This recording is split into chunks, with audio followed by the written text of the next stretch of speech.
two stones are thrown up simultaneously from the edge of a cliff 240 meter high with initial speed of 10 meter per second and 40 meter per second respectively.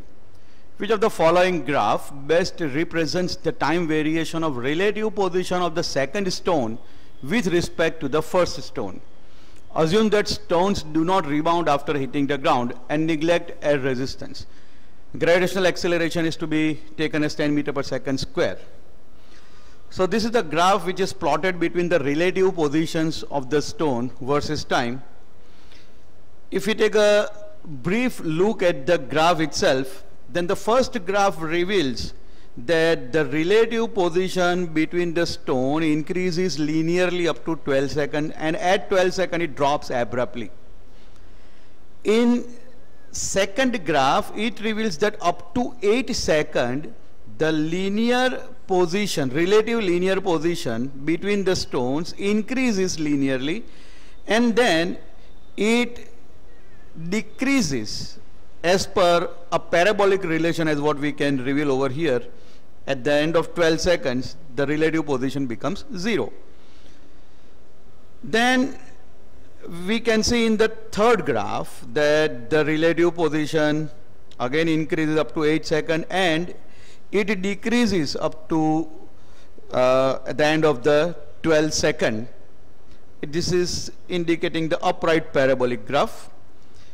And in the fourth graph, it increases linearly up to 8 seconds and then decreases linearly up to 12 seconds. This is what is revealed from the graph, and we require to select the correct option from this. Let us try to understand the problem on basis of the nomenclature which we give to the stone as A and B. Let us say stone A is moved, or it is thrown upward with speed V0A and B with V0B. We will find the time taken by the stones to reach the ground. So we can proceed like this. Let stone A reaches ground in time t. Considering the top of the cliff as the selected reference, so from this reference all the upward direction of the vector quantity which will be treated as positive, and all the downward quantities will be treated negative from the selected reference. So for stone A, if we want to find the time, we know that the distance of the cliff, that is the displacement, is minus 240 meter in the downward direction. So minus 240 is equal to V0A. V0A for stone A is 10. V0T minus half 10 t square. This is for stone A. Its speed is 10 meter per second, and for stone B it is 40 meter per second. Now this gives us minus 240 is equal to 10t minus 5t square. That gives 5t square minus 10t minus 240 equal to 0. Further simplification gives us t square minus 2t minus 48 equal to 0. So we get two values of time. T is equal to either 8 seconds or t equal to minus 6 seconds. Negative time is inadmissible.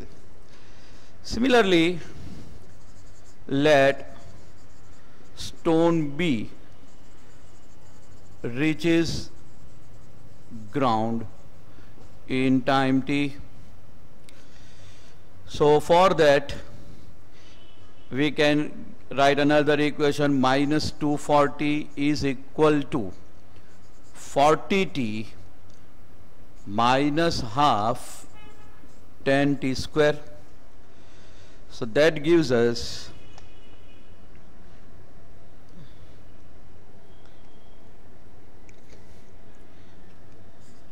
t square minus 8t minus 48 is equal to 0. In this case, we will get value of time taken by stone B to reach ground. Let us denote it by TB, and that will come out to be 12 seconds. TA is equal to 8 seconds. So obviously, stone A is going to reach ground first. That is the first conclusion that we can draw. And after stone A reaches the ground, then it does not rebound back. That is a condition very clearly given in the problem. Now, while the stones are in the air, that is up to 8 seconds, both stones are in motion. So let us consider the relative position between the stone up to 8 seconds.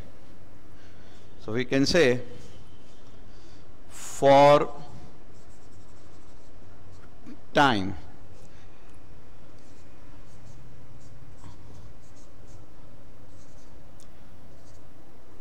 that is time between 0 and 8 seconds, we can write position of stone A, YA is equal to 10t minus half 10t square. So that gives YA is equal to 10t minus 5t square. Let us say this is our first equation.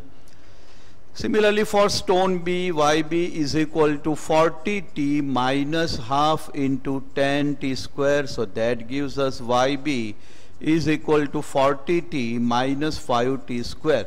That is equation 2. Both stones are under influence of gravitational acceleration. Both stones are in motion. They will be having the change in position. And the position of both the stones are going to change for 8 seconds. After 8 seconds, stone A will come to rest. So position of B respect to A.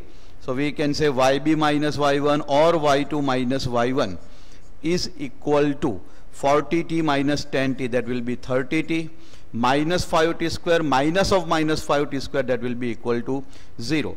So that gives us a very, very important conclusion that Y2 minus Y1 is proportional to time up to 8 seconds. So it is linear variation. Y2 minus Y1 gives straight line graph up to 8 seconds. Now after 8 seconds, we know that stone A will come to rest, or the first stone will come to rest. So for time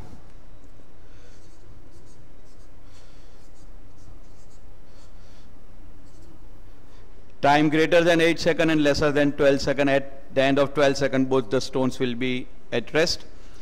So we know that stone A is not going to move, so we will simply write YA is equal to 0, YB is equal to again 40t minus 5t square. So YB minus YA will become equal to 40t minus 5t square. That gives YB minus YA is equal to minus of 5t square minus 40t. This equation represents inverted parabola. That means it will have this kind of nature. So beyond 8 seconds, the nature of the graph would be inverted parabola, and on that basis now we can simply understand the relative position variation Y2 minus Y1 versus time. Up to 8 seconds it will be linear, and after 8 seconds up to 12 seconds it will be the inverted parabola.